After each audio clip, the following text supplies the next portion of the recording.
Bonjour tout le monde, je me présente, Manon Michel, conseillère indépendante Arbonne et vice-présidente nationale. Il me fait plaisir aujourd'hui de vous partager, de vous informer comment je suis arrivée de vice-présidente régionale à vice-présidente nationale. En fait, une chose est certaine, peu importe le niveau dans Arbonne, il faut d'abord l'avoir décidé. Il faut que ça fasse partie de nos objectifs, puis à ce moment-là, quand ça fait partie de nos objectifs, je vous dirais que ça passe directement de la tête au cœur. Puis lorsque c'est rendu au cœur, on le sait très bien, à ce moment-là, le chemin se trace tout seul pour qu'on puisse arriver à notre objectif. Alors moi, c'est exactement ce qui s'est passé au tout début lorsque j'ai commencé mon entreprise Arbonne. Tout s'est enchaîné, puis de fil en aiguille, ben écoute, je m'arrêtais pas nécessairement au niveau, mais ce que je savais, c'est que je voulais faire grandir cette entreprise-là, puis je voulais la partager avec plus de gens possible. Je vais vous en parler tout le long. Moi, écoutez, découvrir l'occasion d'affaires Arbonne, ça a été vraiment un coup de cœur. C'est un coup de cœur que moi j'ai découvert, qui a changé et qui a transformé ma vie personnelle, professionnelle et familiale.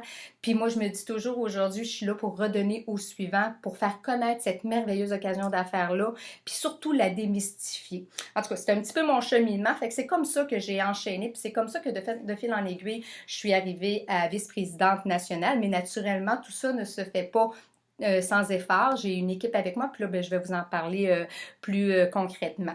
D'abord, dans ma vie professionnelle, je suis comptable agréée. Je suis comptable depuis 24 ans et je travaille au gouvernement fédéral depuis 22 ans.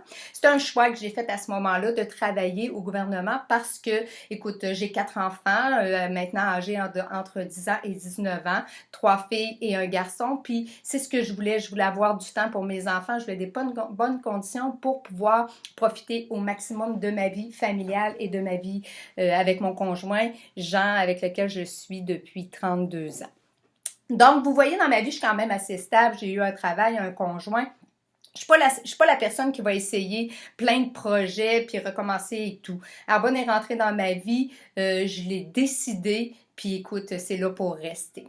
Alors, je vais vous parler un petit peu comment Arbonne est arrivée dans ma vie. En fait, Arbonne pourquoi Arbonne est rentrée dans ma vie? Il m'a été présenté par Nadine Denis. À ce moment-là, moi, écoute, là, j'ai 47 ans. Autour de la quarantaine, ce que je voulais, c'était vraiment d'avoir mon entreprise. Mais à ce moment-là, je connaissais pas du tout. Je connaissais pas du tout.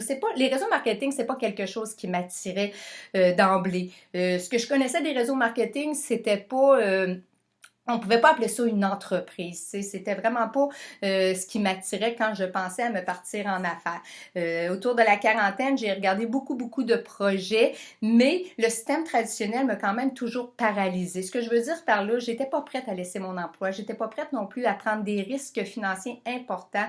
J'avais 4 enfants, un conjoint. Je voulais pas mettre tout en péril, toute ma vie en péril parce que j'avais le désir de me partir en affaires.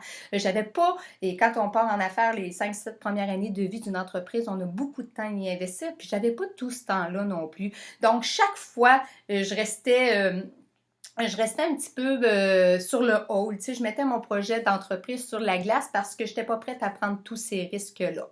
Mais, écoutez, la vie est quand même bien faite parce que, comme je vous ai mentionné un petit peu plus tôt, moi, Nadine Denis, qui est une amie que je connaissais depuis le primaire et le secondaire, m'a présenté l'occasion d'affaires Arbonne, m'a présenté son projet d'entreprise. En fait, elle m'invitait à aller le découvrir, m'a parlé de ce qu'elle vivait et elle et tout. Puis ça m'a pris un certain temps quand même avant de me décider d'aller voir c'est quoi cette occasion d'affaires-là, parce qu'en fait, d'abord, je n'étais pas très cosmétique, moi. Mais cosmétique, moi, je m'attendais plus que ce soit un soin du visage et du maquillage, puis je n'étais pas nécessairement ni un ni l'autre. Et en plus, le réseau marketing, c'était pas quelque chose qui m'attirait d'emblée. Mais j'ai quand même suivi Nadine, puis à un moment, j'ai eu un déclic. Le déclic, c'était du fait lorsque Nadine m'a annoncé qu'elle, qui était conseillère d'orientation depuis 25 ans, avait laissé son emploi de conseillère d'orientation pour se consacrer maintenant à sa nouvelle entreprise qui était Arbonne. Fait que ça a fait un déclic dans ma tête parce qu'en fait, je me suis dit, si Nadine a pris cette décision-là, c'est qu'à quelque part, elle a du succès avec son entreprise Arbonne. Donc, je me suis dit, pourquoi pas aller chercher l'information? Alors, c'est ce que j'ai fait en janvier 2015. J'étais allée écouter l'occasion d'affaires Arbonne.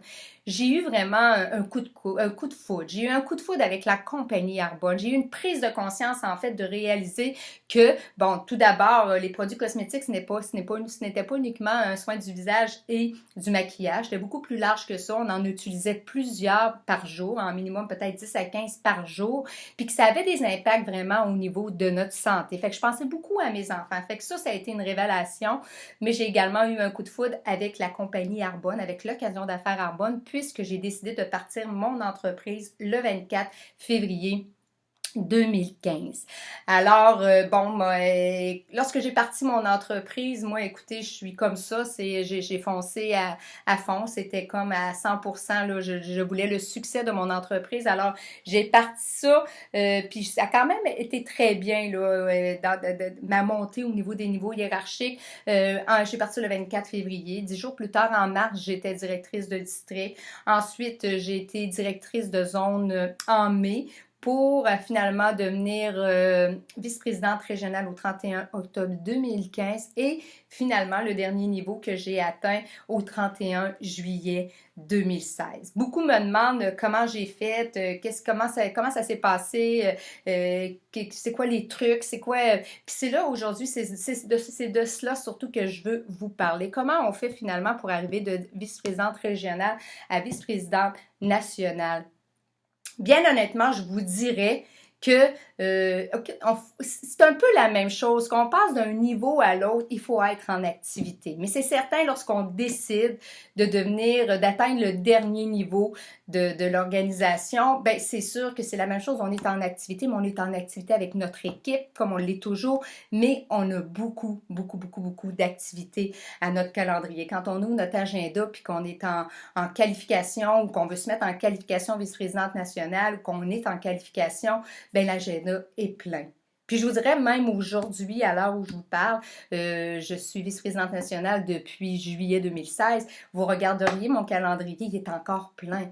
Ça fait 20 mois, 21 mois que je suis avec Arbonne. Je suis encore en pleine construction de mon entreprise Arbonne. Tu sais, moi, j'ai l'impression que je suis vraiment au tout début encore. Je bâtis encore ma fondation. Je veux une belle organisation. Je veux des gens qui ont le même désir que moi de monter aussi leur organisation. Fait que ça, c'est un travail que de hiérarchie à hiérarchie, de niveau à niveau est le même, mais à un moment donné, ça devient plus intense. C'est comme ça, il faut le voir. Alors, c'est sûr que, il n'y a pas de recette magique, ça, c'est un fait. Le résultat d'atteindre les derniers niveaux, ben, c'est le résultat de travail et d'effort. Puis lorsqu'on parle d'effort, ben qu'est-ce que ça veut dire? Ça veut dire que moi, dans mon cas, c'était pratiquement en activité 7 jours sur 7, je vous dirais, continuellement. Mais quand je parle de pratiquement en activité 7 jours sur 7, c'est pas juste moi, c'est moi avec mon équipe.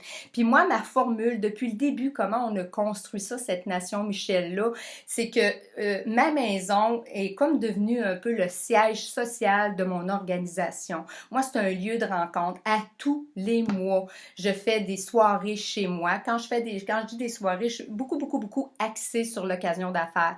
Moi, ça a été mon coup de foudre, puis c'est ce que je veux le plus partager aux gens parce que ça a vraiment fait la différence dans ma vie personnelle, dans ma vie professionnelle et même dans ma vie familiale. Ça a des répercussions positives partout. Ben moi, je veux le partager à plus de gens possible. Je veux redonner aux suivants ce que moi, j'ai eu la chance de découvrir. Puis pour ça, ben on n'a pas le choix. Il faut faire connaître cette occasion d'affaires Arbonne-là parce que c'est très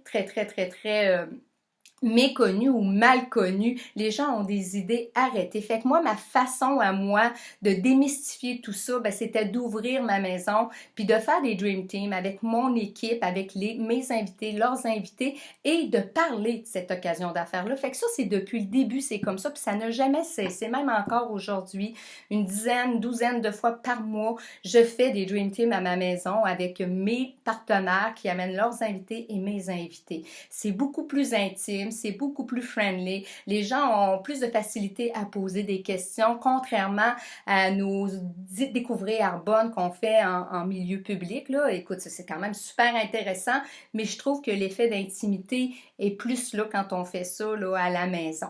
Alors moi, c'est un des éléments clés, je pense, qui m'a aidé à arriver au succès, c'est de faire ça là, de façon là, régulière plusieurs fois par mois. Puis là, je parler de l'occasion d'affaires, mais aussi, je m'ajuste en fonction de la demande des gens. Si on me demande de parler des produits, parce qu'il y a des invités qui veulent entendre parler des produits, bien, on s'ajuste. Fait que ça, écoute, c'est l'élément clé, je vous le dis, là, qui m'a amené assez rapidement, puis qui continue aujourd'hui à faire partie de ma vie, parce que pas à cause que je suis vice-présidente nationale que j'ai arrêté cela. Je vous dis, je considère que je viens tout juste de commencer mon entreprise Arbonne. Je suis en train de bâtir ma fondation, avoir une fondation solide, fait que c'est quelque chose que je vais continuer encore et encore. Puis de toute façon, j'ai vraiment l'impression qu'il faut que j'en parle. Je trouve que c'est la meilleure occasion d'affaires au monde, je le dis, là, puis je suis vraiment certaine quand je l'affirme, puis que ça mérite à être connu, fait que je veux vraiment redonner au suivant. Fait que ça, c'est la première chose, des one-on-one. Des one-on-one, j'en ai fait beaucoup, j'en fais encore beaucoup. Contacter des gens, pas les gens de mon réseau chaud nécessairement, mon réseau foi, là, mon marché foi, en fait, parce qu'on le sait, là, à partir du moment où tu pars, ton entreprise Arbonne, c'est une entreprise. Il faut tout de suite la considérer comme une entreprise. Et une entreprise, on ne bâtit pas ça avec son réseau chaud. Ça, là, il faut comprendre ça tout de suite en partant dans toutes les sphères de ma vie. Toutes les sphères de ma vie, les sphères de vie de mon conjoint, même à la limite de mes enfants, là, les activités des enfants, tout est un moment propice peut-être pour trouver des clients ou des partenaires potentiels. Puis ça, ben, je suis vraiment alerte là-dessus. Je travaille beaucoup avec les réseaux sociaux également. Le réseau social, il me permet toujours d'entrer en contact, de faire un premier contact avec ma personne, mon marché foi. Mais par la suite, c'est sûr que, bon, on a une conversation téléphonique ou encore, comme je vous expliquais tout à l'heure, un one-on-one. Moi, je suis très forte sur les one-on-one. J'invite les gens à venir chez moi. J'ai toujours mes produits qui sont là, donc je peux leur permettre de découvrir les produits et également de leur faire partager l'occasion d'affaires. Puis vous savez, je parle toujours de l'occasion d'affaires en premier. C'est ça que je fais découvrir aux gens tout de suite en partant. C'est ça que je veux partager aux gens tout de suite en partant. Parce que souvent, on dit que la première raison pour laquelle les gens ne joignent pas Arbonne, mais c'est qu'on leur parle pas de l'occasion d'affaires. Fait que moi, je commence toujours par l'occasion d'affaires. Puis si les gens ont pas d'intérêt, ben finalement, on peut toujours au moins leur proposer des produits ou leur faire découvrir les produits, alors que l'inverse est plus difficile. Donc, beaucoup de one-on-one, beaucoup de contacts dans mon réseau foi pour partager cette occasion d'affaires-là. Et si les gens n'ont pas d'occasion, n'ont pas l'intérêt pour l'occasion d'affaires, à ce moment-là, je leur fais découvrir les produits. Puis ça, ben, pour en arriver aussi aux produits, écoutez, moi, je trouve qu'avec Arbonne, on a la meilleure façon de faire découvrir les produits. Je le disais à la base lorsque je parlais à Nadine au début, qui est ma marraine Arbonne, que je ne suis pas une vendeuse. Puis je le dis encore aujourd'hui, je ne suis pas vendeuse. Cependant, Arbonne, avec sa façon unique de faire vivre l'expérience client, c'est le client, après l'avoir informé, naturellement, moi j'ai un travail d'informer le client sur ma compagnie, sur la différence de mes produits, lui faire découvrir cela, mais par la suite, il a la possibilité de les essayer pendant 4-5 jours. Alors, il faut vraiment utiliser cet aspect-là de notre entreprise, prêter nos trousses. Nos trousses doivent être en circulation. Vous n'avez pas besoin d'avoir un talent de vendeur. Vous avez juste à partager vos produits que vous essayez. Vous voyez les effets bénéfiques de vos produits en les utilisant. Vous voyez les effets bénéfiques de vos produits à cause des clients que vous avez autour de vous qui les ont aimés. Donc, partagez ça, informez les gens autour de vous, puis invitez-les à les essayer. Ça ne coûte rien, c'est gratuit, il n'y a aucune obligation d'achat. C'est important de mentionner ça aux gens parce que sinon les gens sont freinés. Mais lorsqu'ils les essaient, lorsqu'ils voient eux-mêmes les effets bénéfiques de nos produits, plus souvent qu'autrement, ils ont envie d'essayer nos produits. Donc, un autre point important, c'est le prêt de trousse. Puis le prêt de trousse, ben, les gens vont me dire souvent, ben, j'ai fait le tour, il me semble, j'ai prêté mes trousses aux personnes à qui je devais les prêter. Encore là, il faut vraiment y aller dans notre marché foi. Quand quelqu'un nous met en contact avec une personne, par exemple, que je peux partager, faire essayer les produits, bien après ça, quand cette personne me revient, elle me donne mon feedback, qu'elle décide d'en acheter ou pas. Je lui demande souvent son feedback positif, qu'est-ce qu'elle a aimé de nos produits. Puis ils ont toujours aimé quelque chose. Même s'ils décident de ne pas en acheter, ils ont vraiment souvent tripé sur nos produits, bien, je leur demande des références. Puis ça, bien, écoute, ça fait une chaîne, là, fait que je rentre dans différents réseaux, ce qui fait que mes produits se promènent aussi tout le temps. Fait que ça, c'est un aspect unique chez Arbonne, un aspect important qui est axé sur l'expérience client. Alors, c'est un de nos points forts. Puis ça, je vous le dis, il faut vous en servir pour vous bâtir une banque de clients parce que votre entreprise, oui, vous avez, pour la faire grandir, vous avez besoin de clients et vous avez besoin de partenaires d'affaires. Donc, il faut vraiment travailler sur ces deux aspects-là. Alors, ça, c'est un autre point, là, qui est très important. Un autre point qui est pas négligeable non plus, c'est votre développement personnel. Ça, écoutez-moi, au début, je suis pas une personne qui aimait lire, mais pas du tout. C'était pas ma priorité, mais de toute façon, souvent l'excuse qu'on donne toujours, c'est que j'avais pas le temps. Donc, bon, écoute, j'ai eu des discussions avec mes uplines, puis c'est vrai, la lecture sur le développement personnel est hyper important pour permettre à votre organisation de grandir. Parce qu'en fait, quand vous faites du développement personnel, vous devenez une meilleure personne, une meilleure version de vous-même, puis en même temps, bien, votre organisation va devenir plus grande. Parce que vous comprendrez, on dit souvent que votre organisation, votre business ne peut pas être plus grande que la personne que vous devenez. Donc, c'est pour ça que c'est important de faire du développement personnel pour grandir en tant que personne. Puis vous savez, Arbonne, en fait, c'est quoi? Ben, c'est vous, c'est la personne. Puis les gens vont décider de vous joindre, vous. Donc, c'est important de faire du développement personnel, de devenir la meilleure version de vous-même, de vous permettre, ça aussi, ça va vous permettre de sortir, de vous aider à sortir de votre zone de confort. Fait que ça, c'est un point également très, très important. Si vous aimiez pas lire comme moi, j'aimais pas lire, ben, au moins, accordez-vous une demi-heure par jour de lecture, 20 minutes au début que vous augmentez graduellement, puis vous allez voir après ça, les bienfaits vont faire en sorte que vous allez avoir envie de lire et de relire, puis demandez à vos uplines, à vos collègues de vous partager les livres sur le développement personnel qu'ils ont lu, parce que c'est ça, je vous le garantis, c'est ce qui va vous amener plus loin dans votre organisation également. Alors, ben c'est ça en fait. Puis bon, un autre point important, c'est d'être branché. Quand on dit de participer aux événements, ça, écoute, moi je pense que depuis que j'ai commencé à Arbonne, je n'ai pas manqué un Découvrir Arbonne qui a lieu ici à Québec. Les formations, les congrès, les 2 congrès qu'on a, ça aussi c'est hyper important. Je vous dis, c'est indescriptible ce qu'on vit là, puis ça nous propulse toujours plus loin. À chaque fois que je suis allée à un congrès, lorsque je suis revenue, je vous dirais que mon entreprise a toujours grandi. J'ai joint des partenaires. On est vraiment stimulé, inspiré. Donc ça, c'est vraiment important. Puis en fait, si vous le faites en tant que vice-présidente régionale, bien naturellement, votre équipe également va le faire aussi. Et là, je veux juste voir vite, je ne veux pas avoir oublié. Si je veux faire vraiment un résumé là, des points forts là, sur lesquels il faut travailler. Oh non, j'ai oublié quelque chose.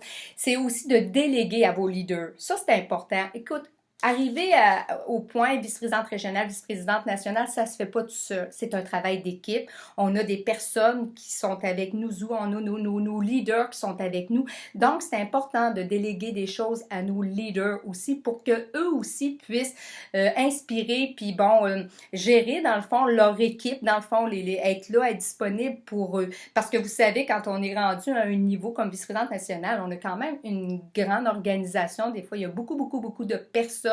On ne peut pas être disponible pour tout le monde. On a des leaders en place. Vous savez c'est qui vos leaders. Ben, vous devez travailler de pair avec eux autres. Vous devez leur déléguer des choses. Vous devez aussi faire des suivis avec eux. C'est hyper important. Lorsqu'on joint des nouvelles partenaires, par exemple, que ce soit votre 5e, 6e génération, cette personne-là, elle est hyper importante. Donc, c'est important que les leaders fassent le suivi au tout début. C'est là le plus important. Il faut vraiment être là. Moi, si je joins une nouvelle partenaire, dans mon équipe directe à moi, ben c'est important que je la suive. Elle a besoin de ça, on a besoin de cet encadrement-là au début. Donc ça, c'est important, mais il faut que je le transmette aussi. Il faut que mes leaders fassent la même chose. Fait que c'est ça le travail d'équipe également aussi, c'est qu'on duplique, ils vont me dupliquer, ils vont faire ce que je fais. Cet encadrement-là que je donne à mes nouvelles partenaires, à mes nouveaux partenaires, ben mes leaders le font également aussi dans leur région, dans leur zone, dans leur district aussi, parce que si on ne fait pas cet encadrement-là dès le départ, on peut perdre des personnes qui avaient vraiment le désir d'en faire une entreprise puis d'en faire une business, mais finalement, ont vu ça trop gros à un moment donné puis ont baissé les bras et ont lâché. Fait que cet encadrement-là du début, elle est hyper importante. Fait qu'en fait, je pense que je vous ai fait quand même un tour d'horizon de ce qui m'a amené à devenir vice-présidente nationale, mais je vous dirais bien honnêtement que je continue. Tout ce que je viens de vous dire là, je continue, je le fais encore régulièrement et vraiment là, c'est ça mon travail, ça fait partie de mon travail. Je peux les résumer assez vite là en point. Premièrement, c'est de se fixer des objectifs, c'est de l'avoir. Ton objectif, il faut qu'il passe de la tête au cœur, puis ton chemin, je vais se tracer tout seul. Puis écoutez, quand vous êtes vice-présidente régionale, ben allez-y de façon, les objectifs réalisables. Tu sais, avant de penser à devenir vice-présidente nationale, réalisez votre bonus région. Après ça, de défoncer, aller encore plus loin que le bonus région. Puis ça, ben, vous allez voir que le chemin va se tracer tout seul. Avoir un calendrier bien rempli. C'est sûr que si j'ouvre votre agenda et vous voulez devenir vice-présidente nationale, ben, vous allez avoir des activités, plein d'activités. Votre agenda doit être plein, que ce soit pour des soirées, des événements produits, des Dream Team, des soirées d'hôtesse, des one-on-one, des rendez-vous téléphoniques. Écoute, le calendrier, il doit être plein. Puis ça, des fois, ça peut même être 2 rendez-vous par jour, un dîner one-on-one, puis une soirée, ça, il n'y a pas de problème. Ensuite, ben, c'est comme j'ai dit, ça, c'est l'aspect super important. On n'arrive pas à vice-présidente nationale tout seul. On a une équipe. Ben, c'est important de partager, de déléguer à nos leaders aussi. On a des places, on a des personnes en place qui sont là. Il faut leur transmettre aussi l'information. Il faut qu'ils s'occupent bien de leur équipe. Tu sais, on doit vraiment, là, déléguer. Moi, je pense déléguer pour que eux s'occupent et fassent la même chose un peu que moi je fais avec ma gang. Ben, eux, ils font à leur niveau aussi avec leur équipe. Ça, c'est super important. Ce noyau-là doit s'installer dès le départ. Être branché. Ça, écoute, je l'ai dit tantôt, participer aux événements. Puis bon, quand on vous demande peut-être, si vous avez la chance qu'on vous demande de faire une formation ou quand on vous voit en avant, c'est parce qu'à quelque part, on vous sent. On dit souvent que les gens qui vont sur la scène, ben, c'est eux qu'on va voir au top de la compagnie à un moment donné. Donc, profitez de cette chance-là. Des fois, c'est pas évident, ça nous fait sortir de notre zone de confort, mais si je vous dis, ça nous amène plus loin. Le développement personnel, ça, écoute, c'est bénéfique pour votre organisation, c'est bénéfique pour vous, puis c'est un tout, hein? Vous êtes votre business, donc ça, c'est hyper important. Puis en terminant, ben, ce que je voudrais vous dire, c'est que il faut oser, il faut y croire, il faut se voir, il faut faire de la visualisation, il faut vraiment se voir au top, puis il faut surtout y croire puis travailler dans ce sens-là, parce que la seule personne qui peut faire la différence du fait que vous allez arriver au top, c'est vous. Alors, osez, croyez-y et foncez. Merci, au plaisir.